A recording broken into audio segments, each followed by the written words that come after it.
Hello. There we go. All right. Here This we is a go. very professional setup. I'm really liking the graphics. Thank you. I've most of it is free stuff that I've scoured from the internet. This is very much a Millennium Falcon. And The you've got the whole tie thing going on. This is very hmm professional look you've got as I going. sip from my rum and coke. So we've got last professional news streamer on Twitch. So yeah, you just got Right. back. So you just got home from downtown. We've got I did. the stragglers, or I guess. So how many people of the convoyers would you say were down there tonight? So at where I was, it was at the corner of Queen Street in Kent, Mm-hmm. which is right outside the Hill Times office. So you must Yes. be very familiar with this parking lot. Mm-hmm. Yeah, there was probably a couple dozen, like maybe 30, 40 people, give or take. Okay. Yeah. Um, Yeah, and the parking lot itself probably had maybe a couple dozen vehicles. You tend to see like the pickup trucks that have the big flags on them and Mm-hmm. whatnot. There's probably There was one of also them that's been there, like one of them you probably saw that's been there basically. I mean, for like almost a year after the convoy, it was parked right there, just like oh every really? No, I day. didn't know that. Yeah. So I don't know even how they were affording to do it because it's like that's a paid parking lot. But yeah. Well, it's kind of wild. Like I think people who aren't from Ottawa don't realize, for example, that like even in residential areas of Ottawa, like for a year after or more, like people were just sleeping in their cars and their Mm-hmm. cars are covered in these like anti-vaxxer stickers. And Yes. it's just so bizarre. And you're wondering, like, I remember seeing this one car that had BC license plates on it and like covered in like Druthers stickers and Mm-hmm. anti-vaxxer kind of stuff or whatever. And yeah, and like this guy's just like sleeping in it, and it just seems to be kind of moving about. And he's spending a week sleeping on one street and then a week sleeping on another street. Anyways, yeah, so there's a lot of that kind of stuff that's been happening in Ottawa. So yeah, the people who are there kind of feel like they're of that Mm-hmm. variety. The people who like to sleep in their cars and party in parking lots. So yeah, there were about 40 people, give or take. And they were all kind of congregated in that parking lot. It's like a paid parking lot. Um, yeah, so that's kind of what was happening.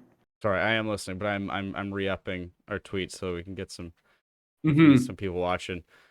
I went by Parliament Hill actually earlier too, and even that, I mean, I don't think I was necessarily expecting this convoy reunion to be a No. huge thing, but it like maybe there was like 100, 200 people, give or take. It didn't really seem like there were a lot of people there. It was also kind of hard to tell because a lot of people who were on Parliament Hill seemed like they were just tourists. So there was Mm-hmm. like a mix of the people who were there for, convoy reasons, and then you had, just Interlude. random families. Yeah, Winterlude. Yeah, Mm-hmm. exactly. Which is like a street up from them there on Sparks. Yeah. Yeah. And I remember last year on the sort of this is the anniversary of the Emergencies Act on Friday. So I mean, I think last year they did it on like the anniversary of when they showed up to Parliament Hill, but they tried it last year and they got maybe a couple hundred people on Parliament Hill, and then they loitered around downtown. This one seems like obviously I just finished watching the press conference a little while ago that they had, and it feels like yeah they're very much that the judgment that the Emergencies Act was unjustified has very much given them a little bit of fuel. Yeah, these are all the same people that Mm-hmm. show up to all of these events, and they just find an excuse to kind of get the gang back together every 3 months, every 4 months. Mm-hmm. So, like a lot of the people there are very familiar kind of characters that you would see at previous things, and then some of them were involved with that Save the Children convoy that happened in the fall, and I mean there was like that James Top march that happened. I guess it would have been Mm-hmm. the summer after the Freedom Convoy. So yeah, it's like every 6 months, every 4 months, you kind of have some reason to get everybody together. In some cases, people are just driving in on the weekend. I mean, it's no like this is also a long weekend, right, in Mm-hmm. Ontario. So you Yes. got Family Day on Monday, so it's Mm-hmm. just a pretty convenient excuse to To have people drive in, maybe drive 4 hours into Ottawa, they stay here for a night or two, and then they, head back home Shoot and off some whatnot. fireworks. Yeah. Yeah. Well, I mean, some of them, I guess, probably didn't have to drive too far. Like, are there still people out at that property that they were trying to set up just outside of Ottawa, or did that sort of fall apart No, no, already? no. There's still some people out there. It's actually really funny. So they had two locations. Mm-hmm. The first location, so this is the Save the Children convoy, which was it's a very complicated group to explain, but Mm-hmm. basically they're kind of a mix of sovereign citizen type people and people who have like kind of these QAnon adjacent beliefs.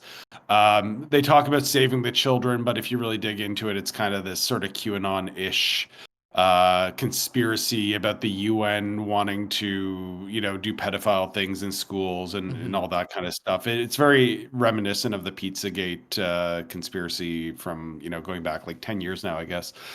But yeah, so what they did was they set up a base camp in Castleman, Ontario, which is about 40 minutes east of Ottawa. It's kind of like farmland area. Mm-hmm. They got a plot of land that was basically kind of like an empty lot surrounded by a bunch of cornfields. It apparently I found out that like that plot of land was like it had what's the word I'm looking for? It had regulatory permission or whatever to Mm-hmm. store biological waste. Anyway, so they were on there for I didn't like know there's that. but oh yeah, yeah, yeah. Yeah, so they have a permit to keep biological waste there. I think it's like stuff from nearby like agricultural Okay. places like pigs and Mm-hmm. cows and whatever. Um Anyways, yeah, there were at one point there was about like 120 vehicles I counted on this plot of land. They had like these semi-permanent structures. They had these like mobile trailer units. Mm-hmm. They had like kind of this network of tents set up. And then people were sleeping in their cars or RVs or whatever. Anyways, at a certain point, like after like 2 or 3 or 4 weeks of this, they moved to a nearby farm owned by a guy named Chet Wiggins, Mm-hmm. which sounds like the kind of person that would own a farm in that area. It's a great name for a Anyways, farmer. yeah, and so it's kind of confusing what happened, but it sounds like they kind of talked him into a deal where they would live on his land, almost setting up kind of like a commune, if you Mm-hmm. will. They would live in his barn. They would set up kind of, move all their RVs and their tents and everything onto his land, and they kind of set up this commune in exchange for their doing like kind of work Yeah. around his farm, Doing basically. chores, And picking stones and shit. yeah, yeah, he does have like he's had some health issues, so it Mm-hmm. sounds like he actually needs some help. Yeah. But he's also it also seems pretty clear, despite his original kind of denials, that he's pretty sympathetic to Yeah. to this group. Yeah. He wasn't just Um, doing it for chores. yeah, yeah. But anyway, so they're now living. They're planning to spend the winter there. I don't really understand it because I think a lot of them actually have homes Mm-hmm. where they could just drive like 5 6 hours. Some of them are from Quebec, like it's not that far away. But for some reason they're like spending the winter there, and it kind of reminds me of George Washington and the Continental Army kind of quartering for the winter in Valley Forge or There wherever is, it was. yeah, there's a level of it where it Yeah. feels like what is so attractive to them, and they'd never admit it, is that it's adult summer camp for them. I know it's in the winter, but it's when else as an adult do you get to just hang out with a bunch of your buddies and feel like that you can they're untethering themselves momentarily from like the pressures of like they're doing a commune. I made this joke early in the stream. I'm like these goddamn communists with their communes. But like that's what they're doing is they're untethering themselves from like the pressures of capitalist society and having to go to work and all this stuff and just hanging out basically somewhere between like camping and summer camp. Like they're yeah, that's Yeah, what it feels there's, like. with this whole movement, there's probably, you could probably break them down into a couple different segments, but there Mm-hmm. is definitely a big segment that are like this stuff is really more about them finding a sense of community. Yes. And, in some cases, some of these people are, lead very lonely lives or led very lonely lives. During the pandemic, obviously, there's a lot of isolation. After a couple of years of lockdowns, like obviously, people are kind of looking for excuses to get out of the house and Mm-hmm. looking to connect with other human beings and, get that kind of, human connection Yeah. back again, which is, probably the one of the more, in a way, kind of harmless aspects to this Yeah, because movement. But I then you mean, introduce, yeah. like just not to do both sides sort of thing, but that's a lot of the Mhm. stuff that draws a lot of people to sort of political and protest organizing in the first place, is they find a sort of a community, and a lot of them maybe don't have other sort of like rich social lives beyond it, but they find a place that they feel like it's family. It's a found family sort of thing. So it's Yeah. one of the more empathetic parts. That being said, then you introduce all these kind of deranged conspiracies about like 5G towers that are, broadcasting or spreading COVID directly to people, and like Mm-hmm. all this World Economic Forum, and all these other kind of conspiracy that they believe. So you have that, maybe this kind of impulse for a sense of community and a sense of, finding connection with other people, which is, the more harmless part of it. And then you just introduce this other kind of deranged element to it, and it just kind of goes a little haywire. But yeah, you definitely that is one of the things that's kind of driving it, and one of the reasons why you have situations where people are kind of throwing like a tailgate party in a parking lot Mm-hmm. in downtown Ottawa in, the middle of February in -20 weather, and firing off fireworks Yeah. in an urban setting next to all these office towers. It is a wild like I still go back to it. It's like the fact they decided they were going to do the convoy at the end of January of all times, is that's when they planned. Like, was there a reason they chose January that I'm not remembering specifically, or it was just because that was when the sort of they had started bringing in it was after they had brought in all of the sort of border stuff, and it just sort of that was time wise, I think. Yeah, that's a good question. I'm not sure. I mean, definitely, I mean, there were obviously all these things that prompted it, like Mm-hmm. because like Omicron, like that strain, remember that kind of came into the news again, Yeah. like 2 or 3 weeks beforehand. I think people kind of forget about Yeah. that timeline in Well, because I retrospect. know it But was specifically yeah, one of them was because they had brought in the vaccine mandates for truckers so that you yeah, get across the border. But I yeah. wasn't sure if there was like they chose the 28th of January because that was a specific thing or something. But No, I don't think so. I mean, no. they were trying to get that going, like even going back to like December, so like 2 months earlier. Hmm. I do kind of wonder though if the fact that maybe some people had, they were doing seasonal work, Hmm. or maybe in the winters is kind of downtime for them because Yes. maybe they have farms, and so the winter's not as busy of a time. That might have given them additional, sort of like downtime for them. Yeah. Yeah, I've kind of wondered that. I think there's probably is something to be said about that, but I'm not totally sure. Hmm. And then with a lot of these, because like with a lot of stuff you're because you spoke to the gentleman who helped draft or was helped to draft that petition that was sponsored by Leslie Lewis, correct? Is that you? Right? Yeah, yeah, Yeah. yeah. He was there any major connections between that guy and the protesters, or he was just sort of, I guess, probably a fellow traveler, that like politically? He's very involved with that Stand for the group, which Okay. was connected to the convoy. I don't think he personally, like, I don't think he was in Ottawa in Hmm. 2022, and I don't think I wouldn't necessarily connect him directly with the convoy himself, but he does attend these Stand for the meetings on a fairly regular Oh yeah, basis, and because he is, he was probably yeah. from Lewis's riding. No, no, he wasn't. He's Oh so Lewis is from Southwestern yeah, Ontario, Haldeman, Norfolk. and yes, and he's from BC. Oh, okay, Yeah, that's yeah. interesting. So how did they get linked up? Did he contact her to get her to sponsor it, or I think that's Yeah, what you that's what he said? says. Yeah, he said he basically just sent in a request over the website, and Hmm. then they got back in touch with him, and then he was having one-on-one calls with Lewis's office and with a number of his her staffers as well. He's kind of given contradictory information about whether or not he's spoken directly with Lewis. Like he Hmm. has. claim to have spoken directly with her before, but when I asked him about that, then he kind of got kind of cagey about it. Yeah. But he definitely admits that he's been like having pretty close contact with Lewis's office. And actually, so then he also said that he sent in basically his wording of Hmm. the petition, and then they sent him back a draft with their own revisions and basically proposed changes to sort of tone it down in areas, and sort of change the framing a little bit.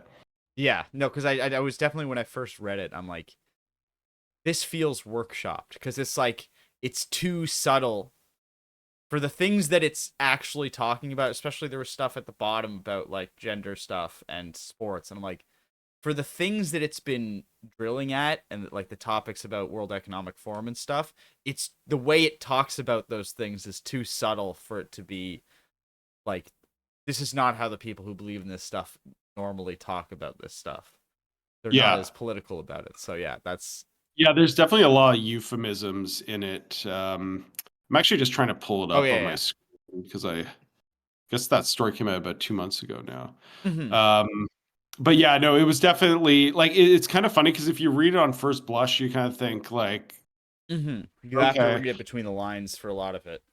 yeah, exactly. And the other interesting thing too with that petition is that all of the dog whistles, I mean, maybe dog whistles too, isn't strong enough of a word because it is pretty explicit in some senses. But a lot of far right influencers were promoting it. I mean, that's Hmm. one of the reasons why it's gotten so many signatures Yes. is because you've got like that Mark Friesen guy, the PPC candidate Mark Friesen, and just all these other kind of far right channels that are just really pumping it and encouraging people to rally behind this petition. Hmm. And I mean, I think it's pretty clear that that's why Leslie Lewis, put it out there is because they're trying to find a way to bring into the tent all these kind of, People's Party supporters who voted for Maxime Bernier last time around. And so they want to, it's, they probably, I think they got what, like 5% of the vote in the last election in 2021. Yeah, Um, around there. Something like that, which, in and of itself isn't a huge amount. But I mean, if the Conservative Party can hive off like 3 or 4% of that, I mean, that's enough to give them a majority. So I think that's a big part of their election strategy for the next Hmm. election.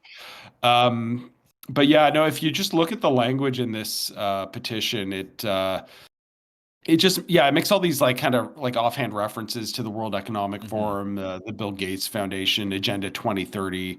If you don't know what Agenda 2030 is, which I think a lot of, Yeah, that's how you know it's like, because it's like it was like, if you don't like, if you're not like, if you're not either someone who believes in this stuff or you're someone like you and me who have destroyed our brains by sticking our heads into the cesspool of it, it would just yeah, fly over your head. Like, what is that? yeah, But yeah. So yeah, sorry. it sounds very, neutral, I Hmm. guess, Agenda 2030. I think this is one reason why probably a lot of the kind of I hate saying mainstream media, but like those kinds of It's fine. Yeah.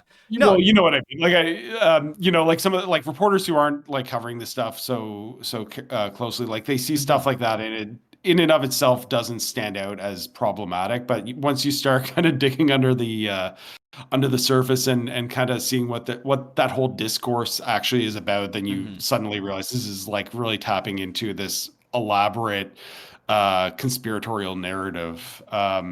Anyway, so that's the gist of that petition. It connects with all these conspiratorial kind of narratives that only really make sense to people who are in these online spaces, these far right online spaces. Hmm. And I felt, because it was like, that was why I did the pedantic actually for the press conference that they held, because I saw that getting kicked up by the TrueAnon. Were like, oh, clearly Leslie Lewis was the sponsor for this, and I'm like, don't think so. No. Yeah, Yeah, I think there was some I misunderstanding called because the press gallery on a Saturday morning to be like, just to double check. They don't need oh, an did they MP. respond to you? Well, they picked up right away because I know those losers work on a Saturday too. So Okay. the guy just picked up, and I'm like, hey, they don't need an MP sponsor to work at a to do 135B. And Yeah. no, they don't. And also, technically, they don't technically need one for the National Press Theater. I think Yeah. we've already told you this, but it's just because they need it. Its translation is expensive, and MPs can Right. Right. uh uh like expense it. But yeah. Yeah, I saw someone on Twitter mistakenly claimed that you needed an MP to sponsor it. Hmm. Apparently in Ontario you might. And yes, Um, in the so Ontario yeah, I don't legislature, think you do. I don't think it was like I think there was kind of a genuine misunderstanding about that. Yes. I was But just like, I'm gonna it nip this still in the does. bud before it picks up too much steam. Yeah, it still does beg some questions about, how that whole thing came about. Hmm. Um, when you have someone who is basically standing at a podium, um, making allusions to political violence targeting MPs, like Hmm. whatever the process was that led to that person getting on stage. I mean, you just sort of look at that being the outcome and you kind of Yes. wonder, like, is this really what we want how we want these resources to be used? Hmm. And because the like, and it's like that person will say, "Well, I just meant that they'll be voted out and they can no longer listen to their constituents."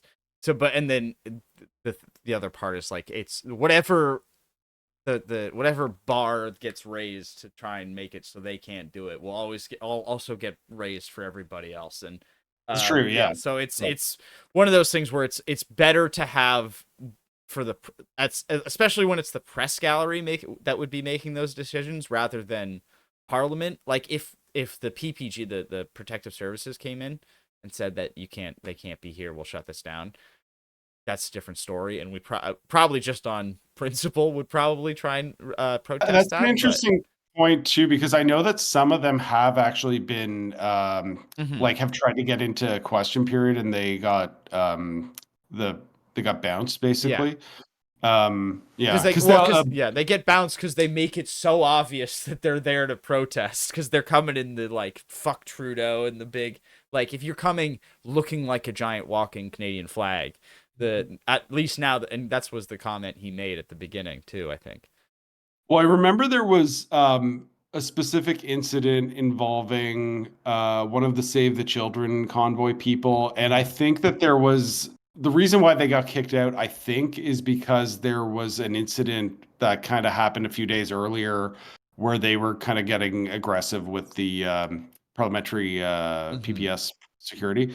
So they kind of knew like they just know who these people are because they're hanging out like Chris Dacey, like the guy literally just has live streamed from the sidewalk outside Hmm. of Parliament for 2 years straight.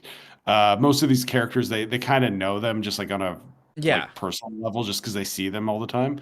Yeah, I So feel yeah, like I know Dacey personally. I've seen him so many times. I've spoken to him on a number of occasions. Like that's the thing. It's like for fear of pulling the same thing as that one CBC reporter, but it's like I've like most of my interactions with them, almost all of them have been uh like benign because most of the time they're just out there just sort of like either live streaming and they're not even paying attention to you, or they have some sort of placard and they've been there for so long that they're just sitting on a chair.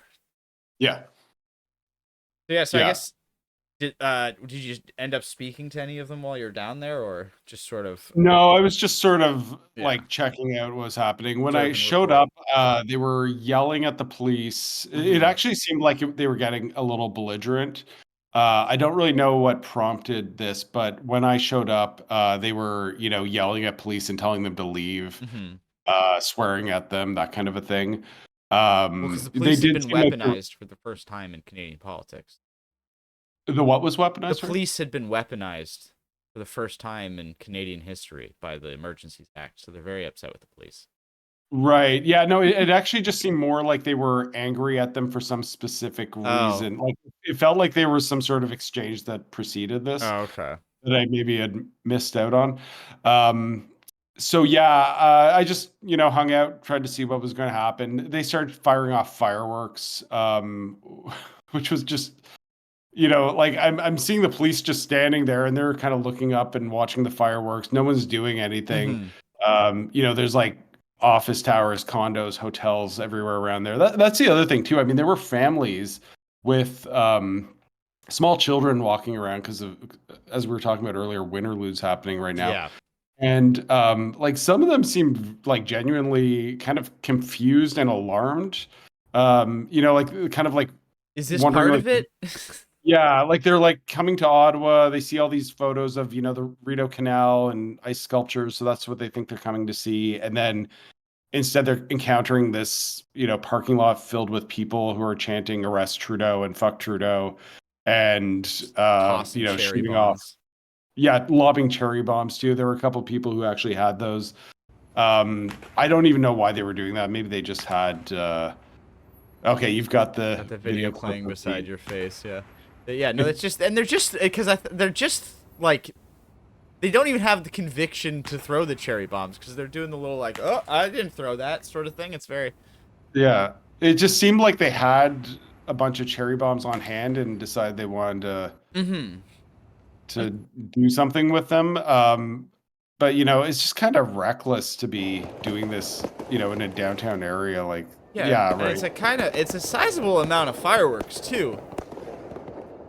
And I'm just thinking, like, there's all these cars here. There's If you office keep this buildings. going, there's this one big one that's about to Yeah. go off. Like, it actually like startled me. Yeah, That that's, it like, they're, was like the like, right second. beside these buildings.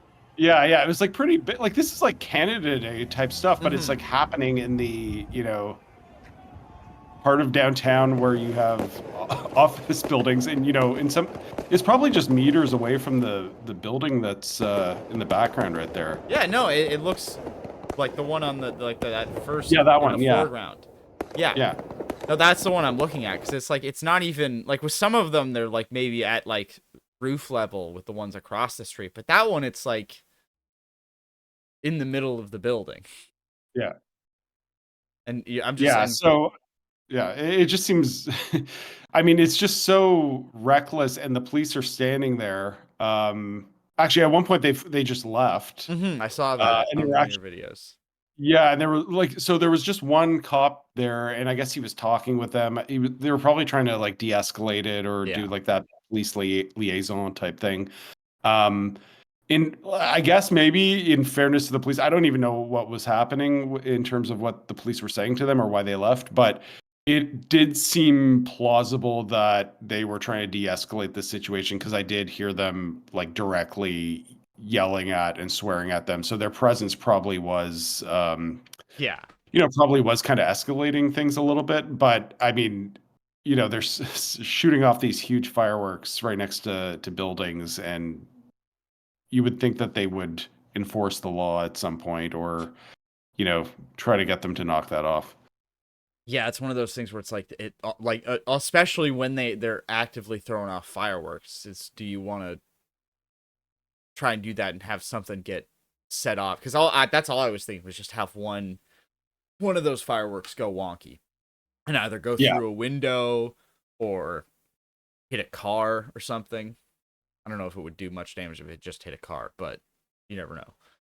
Yeah. Like I think when those sort of situations happen and it's in the moment too, you're Hmm. just thinking like, okay, where's this going? Yes. Is this going to keep escalating? And that's kind of the thing that makes it more disconcerting. Less than like the firework in and of itself. It's just kind of like, okay, this is happening. There's no police. Is this going to just keep spiraling? Like what is the end outcome here? And that's actually one of the reasons why I kept sticking around and Yeah. observing what was happening because I didn't know if this would, actually there were also some. In the end, I don't think this had anything to do with them, but there were some out of service OC Transpo buses that were lined up, and I was wondering if that, like, are they planning to arrest people? Like, what is going on here? I think Um, there's a station nearby, but so I don't yeah, know. Yeah. it Like, just see like you start seeing these things and you're wondering like, is something about to happen? hmm.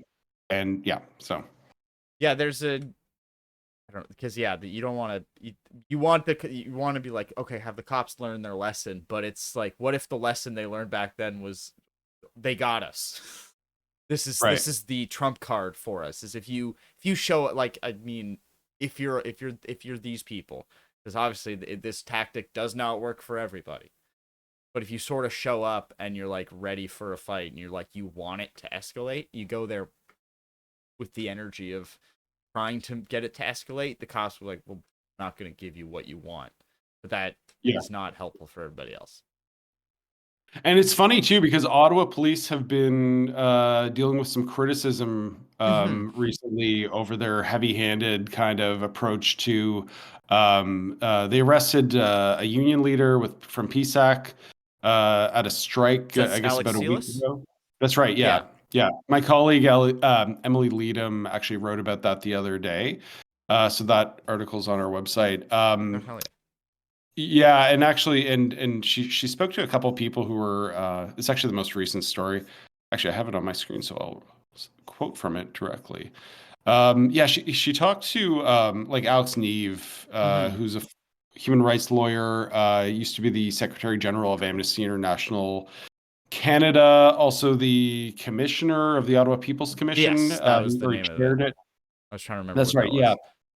Yeah, so he was talking about just in terms of the fact that police are kind of like their heavy-handed approach is just denying people their right to protest. There's a number of people who've kind of made that point too. Um, yeah, like Paul Champ there's a Hmm. tweet from him in this where he says, basically Ottawa police they have embarrassing ignorance of the constitutional freedom to protest.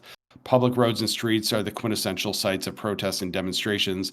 It is really interesting because it kind of feels like Ottawa police have this all or nothing kind of approach to these things. Like either they're all hands off or they're just like overstepping and just really cracking down on things. Hmm.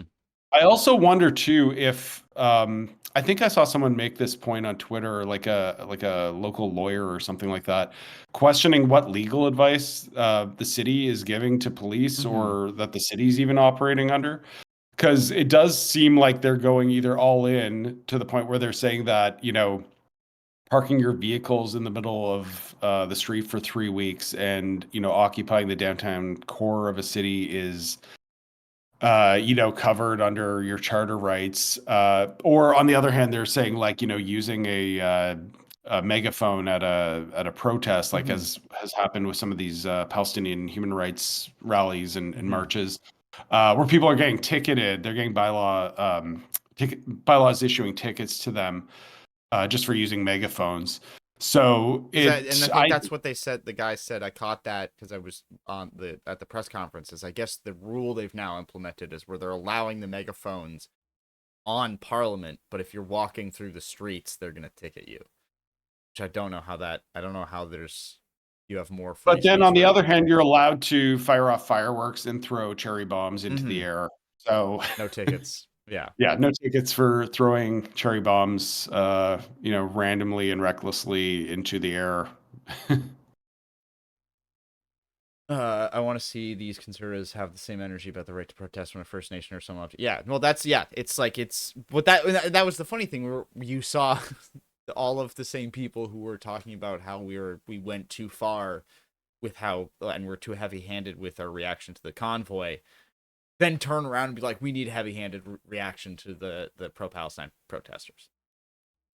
So yeah, so Yeah, it's. exactly. Yeah, it's but like this is that all or nothing kind of logic, right? Like Hmm. it's we're I don't know. It just seems like whoever is advising the police or whoever's in within the Ottawa police who's making these calls, it's like they can't see any gray Hmm. in between these you know two extreme kind of Or just approaches. a morally or a legally consistent Well, yeah, and then approach that's to the other both. issue too. Like in some cases, like I think it's I don't care if it's the convoy people or if you're like a union or if you're a Palestinian protester or whatever. Like their rules are just being applied so inconsistently that it's kind of hard to fault people for not really knowing where the lines are because they're setting all these strange precedents and Hmm. then contradicting them. So Yes. Yeah. yeah. All right. I think that's all my questions. But thanks for coming on. I don't want to take up too much of your time on a Saturday, so I appreciate you coming down and also braving the cold to get us some on the ground footage. I'm sure that will get some. I just saw, although I just had to go after Ryan Turnbull because he just retweeted your thing going, which MP approved this? I'm like, okay. The liberals need to start like following more Twitter because they not only are they going off at like they're jumping in on things after they've already like either been shown to not be the thing that they're mad at, Yeah. and they're like hours late. It's like, Ryan, you're just tweeting this now. So yeah. Yeah, I think the other thing too is that people sometimes have a hard time figuring out who to direct their criticism towards when it comes to these issues. For Mm-hmm. me, like a lot of the convoy was a breakdown of municipal government and Ottawa police specifically. Yes. And it's so funny too, because if you look back at the LRT debacle Mm-hmm. and just some of these other kind of local, mini scandals, I guess. I mean, it's like a local scandal, so it's not going to be like national news, but Mm-hmm. over the last like 5-10 years preceding the convoy, there were just all these signs that things were dysfunctional at City Hall, and it's kind of this slow burning thing that happened, and then you introduce the pandemic where people are probably working from home, like the bureaucrats at City Hall are working from home, and you have that dysfunctional dynamic on top of that. And then you introduce, like a couple thousand people who are driving into downtown in vehicles and planning to just Mm-hmm. stay until they get forced out. And so like that was kind of the straw that broke the camel's back, so to speak. So anyways, I see a lot of this stuff as being really a story about the dysfunction at City Hall in Ottawa, and just the dysfunction within the Ottawa Police Service specifically too. So Yeah, and it was like because it was all in my thing. I think the breakdown or like the one big mistake was they because you saw it in Toronto. All Toronto had to do was not let big rigs into the downtown core.